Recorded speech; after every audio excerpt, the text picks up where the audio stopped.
Good afternoon, everybody. Welcome and thank you for joining us on this webinar about phase 4 of the NJEDA's Small Business Emergency Assistance Grant Program, where we hope to provide valuable information to business owners who are interested in applying for grant funding for up to $20,000 in grant funding.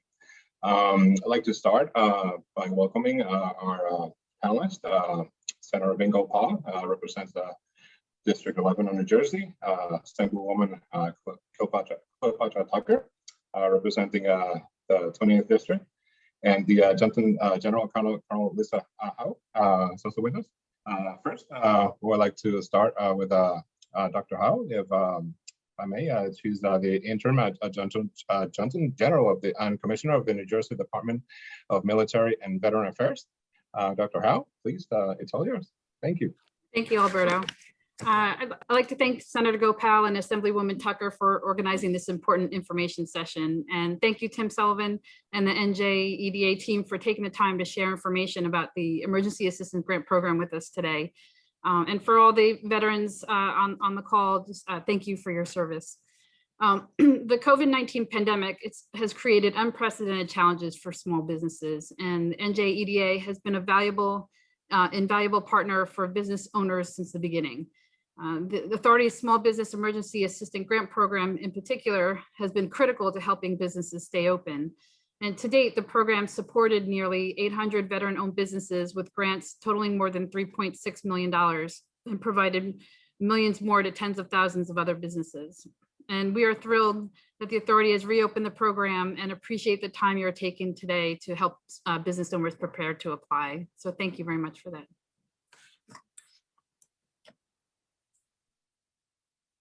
You're on mute. Of course, thank you. Senator Gopal, he's representing District 11 in Monmouth County. Senator Gopal serves as the chair of the Military and Veterans Affairs Committee, and is also the vice chair of the Higher Education Committee, and is a member of the Health, Human Services, and Senior Citizens Committee. Senator Gopal, welcome. Thank you, Alberto. Thank you to EDA for doing this, to Dr. Howe and Assemblywoman Cleopatra Tucker, and to EDA's CEO, Tim Sullivan, who always does an extraordinary job. These seminars are so important, and we know that so many of our veterans who, especially when they come back from service, look to start a business, enter different industries. So I really appreciate the collective efforts of EDA and everyone involved in trying to make sure as many opportunities are available. These grants are going to be great in helping many of our businesses, not just the larger ones, but the small businesses that could really utilize this funding. We've got a lot of veteran-owned businesses in Monmouth County, and I know many of them will benefit from this. So again, my deep appreciation to EDA for doing this, and not just for doing the program, but also doing seminars like this to educate folks on the process. Thank you so much. Absolutely. Thank you, Senator Gopal. Now I'd like to welcome Assemblywoman Cleopatra Tucker. She represents District 28 in Essex County. Assemblywoman Tucker serves in the Assembly on the Military and Veterans Affairs Committee. She's the chair of that committee. She's also serves in the Appropriations Committee and in the Human Services Committee. Welcome, Assemblywoman Tucker. Oh, thank you. I'd just like to take this opportunity to thank the NJEDA for having this seminar today. And I just wanted to say that we appreciate everything that you've been doing for the small business communities in our different districts. And we're looking forward to this workshop, because it's very important that we try to get some of our men and women veterans programs for their business, so how they can be serviced through this program to help them with their business. And we just want to say thank you for having us as a part of the panel, and we just want to make sure we thank you properly for the service that you've been doing with the small business communities and the grants. And we just say thank you, and we continue to support all your efforts, and especially when you're helping out men and women that served in our militaries. Thank you. Thank you, Assemblywoman Tucker. Now we're turning to our own Tim Sullivan, CEO of the NJEDA, who will provide further information about our efforts to reach small business owners in New Jersey. Great, thanks, Alberto, and thanks for organizing this and hosting us. First things first, an honor as always to be with Senator Gopal and Assemblywoman Tucker. Thank you for your leadership, not just on the issue of supporting veterans, veterans generally and veteran small businesses, but for everything you do, for the state in both the Senate and the Assembly. Appreciate kind words from each of you and for your partnership and in getting the word out about these great programs that Governor Murphy has made sure are fully funded and making sure we get the word out broadly as best we can. Dr. Howe, great to be with you and appreciate the kind words. I want to kind of pivot by echoing your most important sentiment, which was your appreciation for everyone on the call and even those who aren't on the call who answered the country's call to serve and for the deep appreciation we owe all those folks and their families and their loved ones and the folks who were supporting the folks who were in the service. That debt of gratitude is eternal from all of us. Wanted to spend a few minutes talking about a little bit of the context where we have these programs, and then most importantly, get into kind of the information here because I'm sure folks are busy and want to get into the exactly how do we get access to these grants and what do we need to do, how do we fill out the forms, all that kind of good stuff, which my great colleague Patience Purdy will take us through in a moment. From the start, I think it's been really important as a framing matter to think about. Governor Murphy's been clear, obviously, that from the beginning, COVID-19 is a public health crisis first and foremost, but right behind it, it's been an economic crisis, and it's been one that's been disproportionately impacting our small business community. And within our small business community, it's been disproportionately impacting businesses owned by women, people of color, our veteran community, our veteran small business community. And so we've been trying to work as best we can, as diligently as we can, to get funds where they're needed the most. The federal programs that exist are all well-meaning. They often miss or don't go deep enough in the kinds of communities I was just referencing. And so Governor Murphy is a great partnership with the legislature, both the Senator and the Assemblywoman, of course, has made it a real priority to try and get the word out as best we can, target these programs, make sure their eligibility is defined the right way. We had a bit of a hiccup with that early on. Senator Gopal was good enough to help us get that right as we went through this program, as was Assemblywoman Tucker, to make sure we're tweaking and getting things right as we go. Because getting this, these business grants, small business grants, have been a lifeline for tens of thousands of small businesses across the state. With that, maybe I'll hand it to Patience to begin to walk through the program, but as she does, I'll just give you a couple bit of stats, and Alberto, if you want to start sharing the screen with the slides, that's cool with me. Or Patience, if you're sharing, I apologize. Yeah, and when I go to slide, give me just a minute to hit slideshow. Perfect. Yeah, so since these programs started back in March of 2020, which in some ways feels like 10 minutes ago, in some ways feels like a decade ago, we have supported the EDA's programs that Governor Murphy and the legislature have supported and funded, have made more grants and direct financial support to more than 65,000 small businesses. That's a total of about 330 million plus of support. Thanks to some legislation that passed, I believe, been through the Assembly already and passed through the Senate on Thursday of last week. There's another 235 million coming behind that. So we'll be up over $600 million of EDA overseen support and funds by the time it's all said and done here in the next couple of weeks and months. And we're deeply appreciative for that financial support because it's allowed us to do what's on the screen now, which is provide, or at least attempt to provide, a pretty comprehensive set of services and programs to our small business community. This has been a crisis that's been comprehensive in its nature. Our response that Governor Murphy has directed us to take on has tried to be comprehensive as well, trying to serve lots of different kinds of businesses, lots of different shapes and sizes and areas of focus of different businesses, and with supports including things like PPE production, PPE subsidies, loans, grants, the Sustain and Serve program, which is supporting the purchasing of 1.5 million meals for folks who need a good healthy meal and a fresh hot meal in most cases from restaurants that need the business and are appreciative of the revenue. So again, we've tried to take a comprehensive approach here. The biggest dollars that we've been able to push out the door or through the grant program, and the Phase 4 grant program is underway right now. We have reopened pre-registration.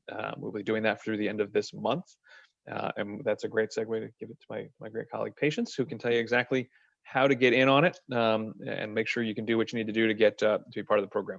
The good news is, again, thanks to extraordinary partnership between the governor and the legislature, particularly Senate President Sweeney and Speaker Coughlin, we haven't had to say no to anyone for lack of funds since the very early days of these programs. We've been able to meet all the demand we've had. And so we're appreciative of that, and we'll continue to push forward. Patience, over to you. Thanks, Tim. So to reiterate what Tim said, we are in a reopened pre-registration process for the Phase 4. That reopening remains until 5 p.m. on June 30th. So pre-registration is an integral part of the application process. And that's because what we did in order to make this program as easy as we could for everyone to get through and apply, we learned as we went along, and we have taken the bulk of the questions and the ones that are a little bit more specific and involve a little more time on the part of the applicant, and put all of that into the pre-registration phase, which is not first come, first serve. So that if you're going through this pre-registration process and you don't have something right next to you that you need, you've got time. You're not under pressure to get in on a timeline for this, as long as you're before June 30th at 5 p.m. So after you've watched this, take some time to get your things together and then come in and start the pre-registration. And then just know that while you're in pre-registration, if you need to look something else up, you may do that, and you can come back to it at any time up until you submit that pre-registration. Let's see the next slide. 33% of our funding is reserved for businesses in eligible opportunity zone census tracts. You don't need to know if you're in one or not. We know that. But that allows us to help to serve some underserved communities throughout the state. In addition, we have language access services for non-English speaking applicants. The application and pre-registration themselves are available to fill out and view in Spanish and in English. For those that speak one of the other 10 additional languages that are most popular here in the state of New Jersey, and I was surprised there were 10 additional to that, and I think that's just says so much about our state. We do have translation services available, and you can reach out for those by visiting language help at njeda.com or calling our call center at 855-844-965-1125, and that number will be reiterated throughout this. The Small Business Emergency Grant Program is specific and has funding specific for 4 different categories of businesses. Here's the restaurant category. But to let everybody know, the funding amounts are the same, no matter the amount of the grant award is the same, no matter your funding category. So if you have 5 or fewer full-time equivalent employees, you're eligible for up to $10,000, 6 to 25 up to $15,000, and 26 to 50 up to $20,000. If you are a restaurant, your NAICS code should start with 722.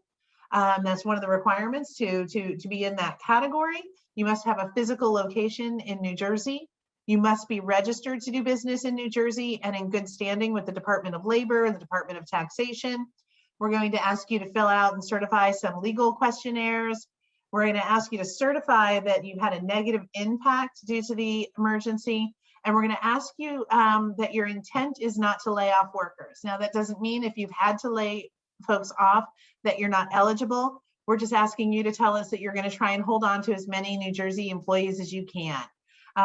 Everyone must pre-register, and that will end on June 30th at 5 p.m. And then you'll come back if you're a restaurant on Wednesday, July 7th at 9 a.m. for the actual application. That part is first come, first serve. So that's how we will review application, is in the order that they are submitted. Oops. Our next funding category is childcare businesses. Childcare providers are classified with a NAICS code of 624410. So you'll want to know that. Again, the physical location in New Jersey is across the board for anyone applying for our grants. Being registered in New Jersey, good standing with labor, legal questionnaires, negative impact, and our intent not to lay off workers. One thing that is specific for childcare providers is that if you are required to be licensed by the Department of Children and Families, that you are properly licensed and in good standing with the Department of Children and Families. If you are not required to be licensed by the Department of Children and Families, then you'll need to let us know that, and we'll ask you that in the application process. And you can just let us know that you're exempt. One reason that a childcare provider may be exempt from being licensed by the Department of Children and Families is because you serve 5 or fewer children in your facility or home. Micro businesses with 5 or fewer full-time equivalent employees are eligible for up to $10,000 of funding, and they have a start date for the application of July 8th. That includes sole proprietors, businesses with 0 employees, businesses that only pay 1099 employees, because a full-time equivalent employee does need to be a W-2 employee that you file WR-30s for. And then small businesses with between 6 and 50 full-time equivalent employees. And an important thing to note here for small businesses and businesses that may have had more than 50 employees prior to the pandemic is that the program is looking to include you and to address your eligibility based on the business that you are through the end of Q4 2020, not who you were before that, but who you were after you were impacted by the pandemic. So we're going to ask you for eligibility reasons, your number of WR30 employees for either Q3 or Q4 of 2020, whichever was the most recently filed. And then when we talk about the size for your organization, we're going to then look at your past 8 quarters from Q1 of 2019 through Q4 of 2020. And that's what we'll use to identify your size. But we're not going to, we want to address those that are between 20, up to 50 currently. If you were before that, more than 50, you're not going to be penalized for that. All right, so some required information. There is a sample pre-registration and application at business.nj.gov/COVID. There's also frequently asked questions. There are videos, a video walkthrough of the pre-registration process where we quite literally step-by-step in real time answer questions and walk through the process. But things you're going to want to make sure that you have with you, your contact information and your primary business address. Any other government assistance you received for COVID during the pandemic. So whether it was federal or state or county, whether it was municipal or insurance, make sure you've gathered that information and that you know what you've applied for, when you applied for it, and how much you've received or how much you applied for. Your business's full legal name, the one that you used when you registered with the state of New Jersey, what type of entity you are, and any of these entities are acceptable, a sole prop, an LLC, a C Corp, an S Corp. We're going to ask you what year you were established and operational, and in order to be eligible for the grant, you do need to have been established and operational as of February 15th, 2020. We're going to ask you for your tax ID number, and then again, your peak full-time equivalent employee count for the past 8 quarters ending in Q4 of 2020. Your NAICS code, North American Industry Classification System code. We're going to provide you a search for that within the pre-registration, but if you want to do a little advanced work, it's NAICS.com, and you can find your NAICS code there. We will ask you for your 2019 and 2020 annual revenue and your revenue loss due to COVID-19. As far as 2020 annual revenue, if you have not filed your taxes yet, you can estimate based on gross receipts what your annual revenue may have been. Again, you must be registered to do business in the state of New Jersey as evidenced by a current registration status from the New Jersey Division of Taxation. If you're not recognized by taxation, you must provide a valid business registration certificate. If you cannot do that, we're going to give you 4 weeks from our initial notification to satisfy that requirement, which should be plenty of time for you to get that taken care of. No grant agreement will be executed without a current registration status or that valid business registration certificate. Here's our timeline again. June 30th at 5 p.m. you must pre-register by. And then if you are a restaurant, childcare provider, or a small business, you will apply on July 7th, starting on July 7th. If you are a micro business, then your application will open on July 8th. And here we are in the pre-registration itself. So the first thing that you're going to do is come to our online application center. There are a couple of ways to get there. The easiest way, and the way that I think is best because it provides you access to where you can get all of the information about the grants first, is to access it by going to the business.nj.gov/COVID site and clicking through on the phase 4 grant information. That way you've familiarized yourself with what our expectations are, maybe taken a look at this pre-registration sample or watched the webinar, and you're ready to get started. You'll click through to the application center page and you'll start by entering your email, username, a password that you create, and confirm that. The next thing we're going to do is ask that you fill out some more information within the profile, and we're going to tell you that you need to confirm your email address. When you do that, you'll see that there's a blue button here that you're going to need to click in order to confirm your email address. And once you've done that, you'll open up your email and click through the link that we've sent you, which will bring you right back to the profile page. The reason we ask you to confirm your email and go through that process is because email is 99.9% of the way that we will communicate with you about your grant and its status. If we need additional information, if you're approved, so you definitely want to have the right email in that case. And then that's how we also send your grant agreement that you need to sign in order to get you your funding. So make sure that you take your time and enter your email address correctly.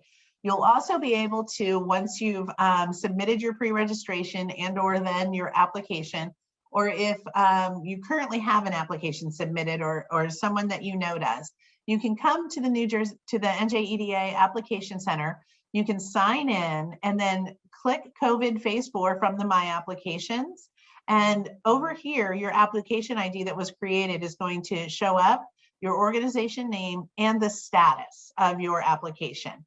Right now, we're going to start our pre-registration for those of you that haven't been through this process before. We'll ask you for contact information, first name, last name, phone number. Anything required has a red asterisk, so make sure you're paying attention to that. We're going to ask you to confirm that you are an authorized signer for the business entity. We'll ask you for your legal registered business name and your, this is where you can also put in a DBA if you have one. I keep trying to hit next instead of the arrow. We're going to ask you for the street address of your business. Here's where things get a little funky for some folks. When you need to enter your zip code, you'll see that this is grayed out. That's because we have a zip code lookup. So what you'll want to do is click the magnifying glass and then enter your zip code, and you'll see a list of municipalities. You'll see your zip code, you'll select it, you'll see a list of municipalities, and that's where you're going to select your city as well. So click the link. I think people in New Jersey, but certainly here in central New Jersey, you may enter a zip code that comes up with potentially Trenton or Hamilton or Ewing or Lawrenceville, and you'll just select the appropriate one for your municipality.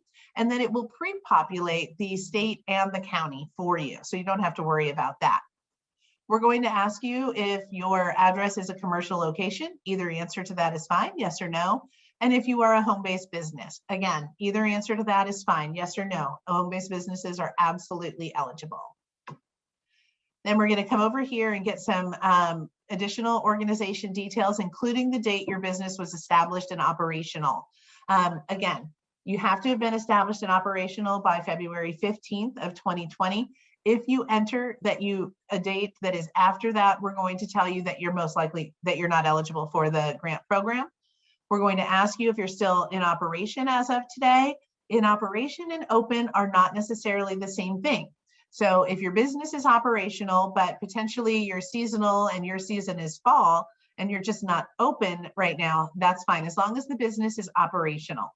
And we're going to ask you the ownership structure of the business. And we're going to provide you a drop-down menu for that. Next, we're going to ask for your employer identification number. Please make sure that you're entering this number correctly. If this number is entered incorrectly, it could do a couple of things. It could make you not recognizable by taxation, or it could be an EIN for a different organization. Both of those things are going to cause a problem when we go to review your application.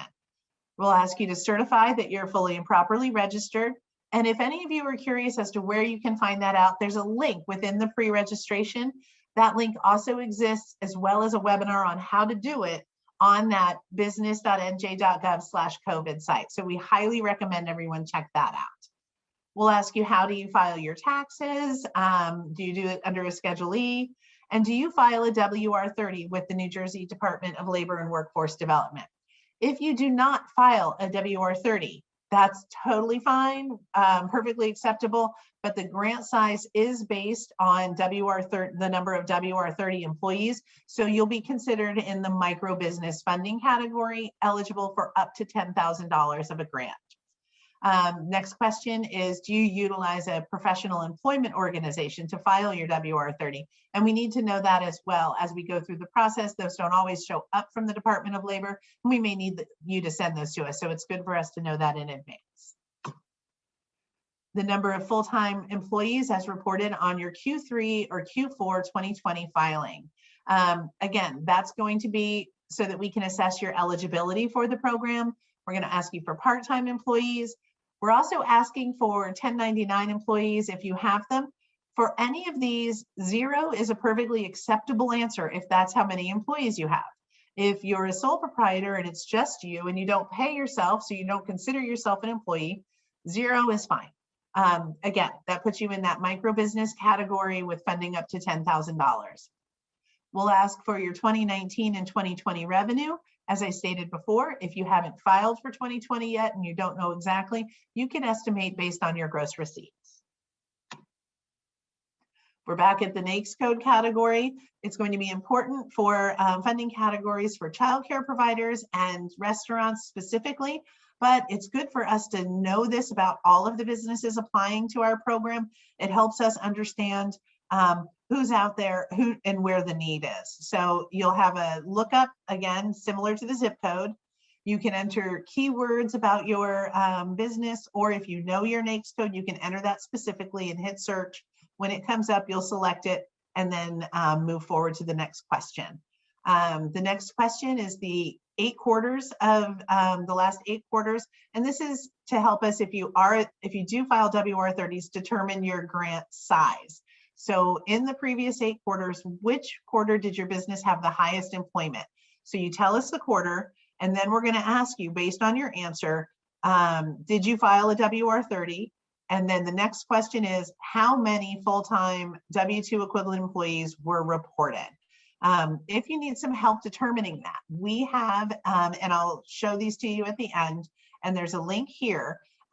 We have a grant size estimator where you can enter the wages, the quarterly wages of your employees, and it will tell you what your full-time equivalent is. Okay, so next is the religious affiliation. Are you affiliated with a religious organization? Yes or no? If you say yes, we're going to ask you a few more questions. If you say no, then we're going to move on and ask you if you if your business is engaged in any kind of lobbying or any kind of political purposes. Again, if you say yes, that's fine. If you say no, if you say yes, that's fine. We'll ask you some more questions. If you say no, then you'll just move on to the next one.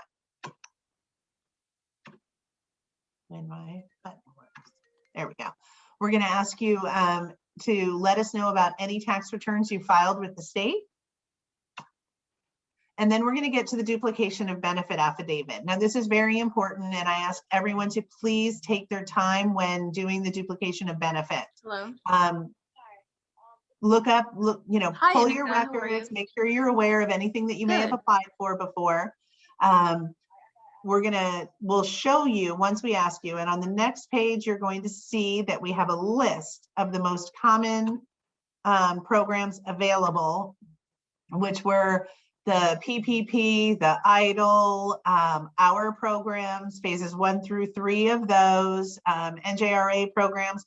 Select any of those that you applied for. If something that you applied for and received or just applied for isn't listed there, please select other and list it that way.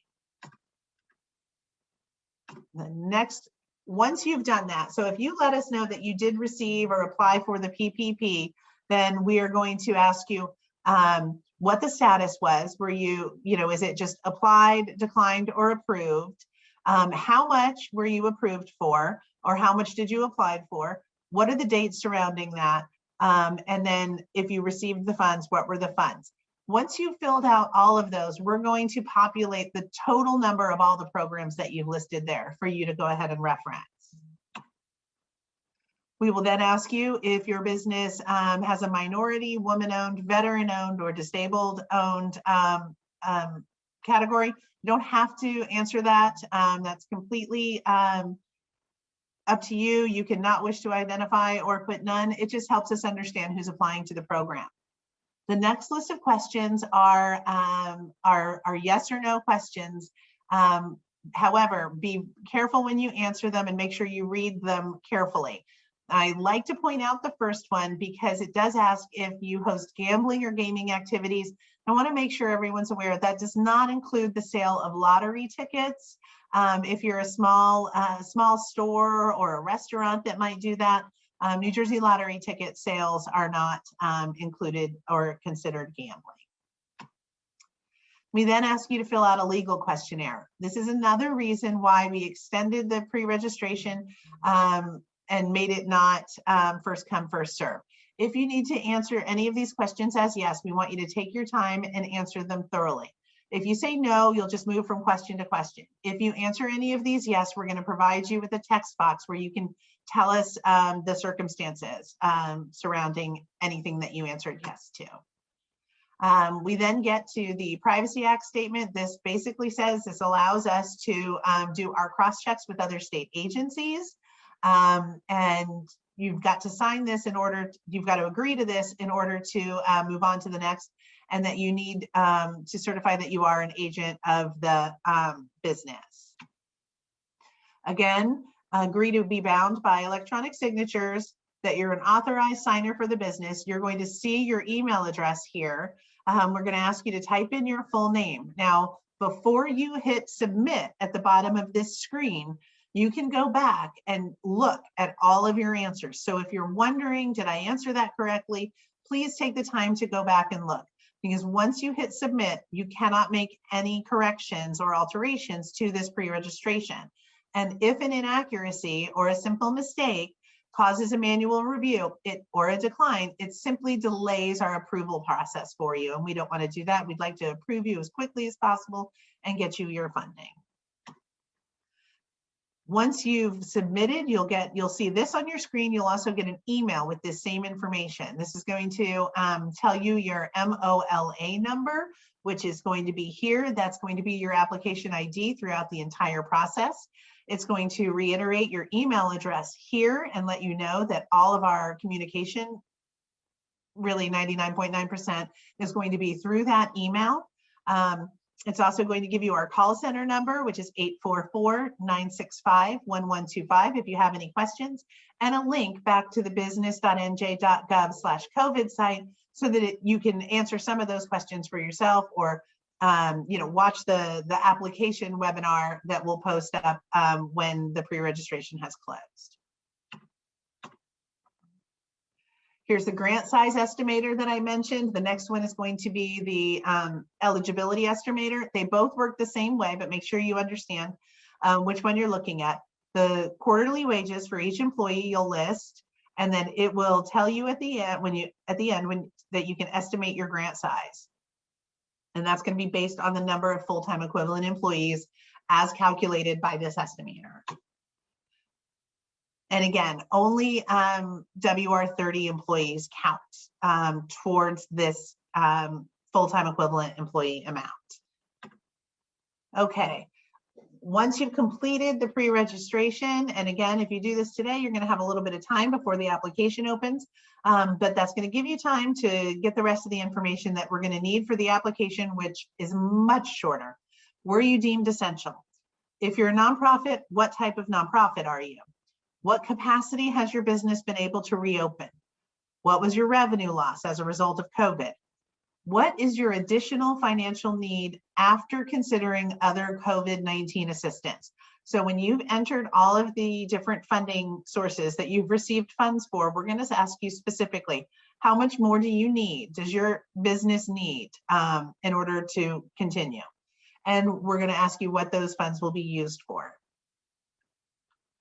Back to our calendar, pre-registration again, open now through June 30th at 5 p.m. And it's a 5 p.m. sharp. So if it's 5:01, you won't be able to get into the registration. If you are at 4:50 and you've started the pre-registration, you'll have, I believe, until 6 o'clock before they shut that part down too.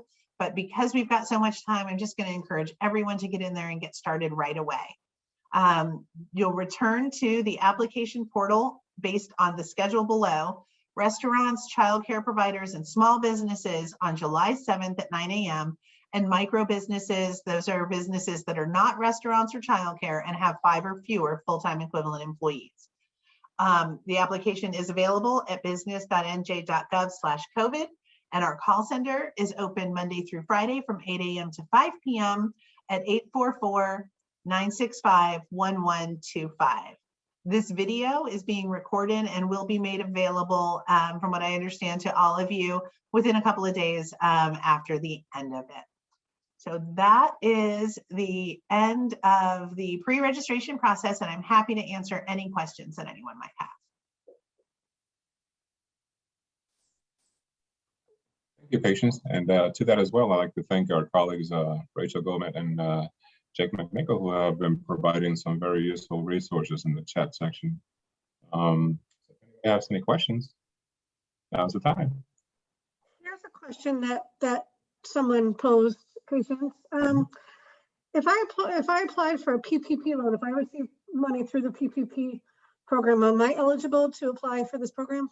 Absolutely. You'll need to let us know what the amount of funding was that you applied for and or received. Okay, thank you. And then somebody had asked, what happens if you make a mistake? So I try and say it as often as possible. Take your time, review everything. If you make a mistake within the pre-registration and you've hit submit, you've submitted it and you've gotten that confirmation that you submitted, you cannot go back in and fix it. However, if you make a mistake during the process and it causes either a review or a decline, you're going to have the opportunity to address that. We're not going to just shut it down and say you can't have this because you made a mistake. We're going to reach out to you either via an email that has a review link associated with it, or it could be a declination that has a declination link associated with it, listing what we saw that would make you ineligible and asking you to provide us with details surrounding why maybe we're not correct about that. Thank you. And then the last question, where did I see it? Hang on one second. Jake, did you see any other questions that came in? I'm trying to find the one that I saw. Yeah, there were a couple I saw. One that we've been getting fairly frequently is, how do businesses need to demonstrate that they've experienced a negative impact because of COVID? Is there documentation or something they need to submit, or how can they do that? Sure. So we're asking, businesses will provide their annual revenues and most likely there's going to be a gap there. If there's no gap in revenue from one year to another, then that may mean that you don't have a financial need. For the most part, I don't know that I've seen, maybe more than one or two in the history of the program where folks didn't actually have a financial need and also applied. But we're going to look at that gap and then we're going to ask you, right? What is the financial aid that your business needs, right? So I've seen everything from $5,000 to $150,000 answered there. There's no wrong answer for what is your financial need. It's what is it going to take to make your business whole? So we don't ask for any, in the application process, we do not ask for any documentation. Great, thank you. And so another one we've seen a few times is, are nonprofits that do not have any paid employees, so all volunteer nonprofit organizations, are they eligible? Sure, you having employees is not a requirement. It's simply how we look at the size of the grant award. And so you need to have W-2 employees if you want to be considered a 6 to 25, 6 to 50 small business, but otherwise you're going to be considered a micro business with no employees. So 1099 employees or volunteers are not going to count towards that number. But yes, absolutely apply. And everything assumes all other eligibility requirements. And then once more, just to make sure everybody's seen it, because we do get questions about this as well. Can we just walk through one more time who can apply during this reopened phase 4? Yeah. And so if someone has, say, filled out the pre-registration in April, but they didn't actually complete an application, can we just break down what folks should do in various situations there? Absolutely. So anyone who has not already applied to phase 4, right? So if you've applied and submitted an application and you're in our system for phase 4, then you don't need to apply to this. This is the same program. If you started the pre-registration for phase 4 and submitted it, but didn't make it through the application process, then you'll want to come back when the application opens, but you do not need to pre-register again because you did submit a pre-registration. And if you did that, the next step for you is application. If you started the pre-registration and didn't complete it, or if you were never into the pre-registration, then you're going to want to start now and pre-register for the phase 4 program. So just to reiterate, if you haven't come into the program at all before, now's your time through June 30th. If you started the pre-registration process but didn't hit submit, didn't get a confirmation email, now's when you need to come back in and pre-register again. If you pre-registered and submitted and you got that confirmation, but you never submitted the next step, the application, then you don't need to pre-register again, but you do need to apply again. And if you are already in, if you already submitted an application, then you're already in the program. And so there's no need to do anything else.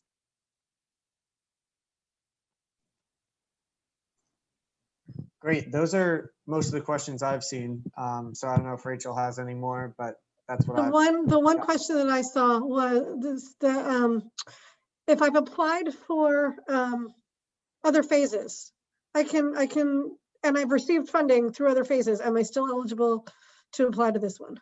Yes, 100%. That was easy. Okay. Thank you. And that's all the questions that I had. So thank you. Thanks. Thanks, Alberto.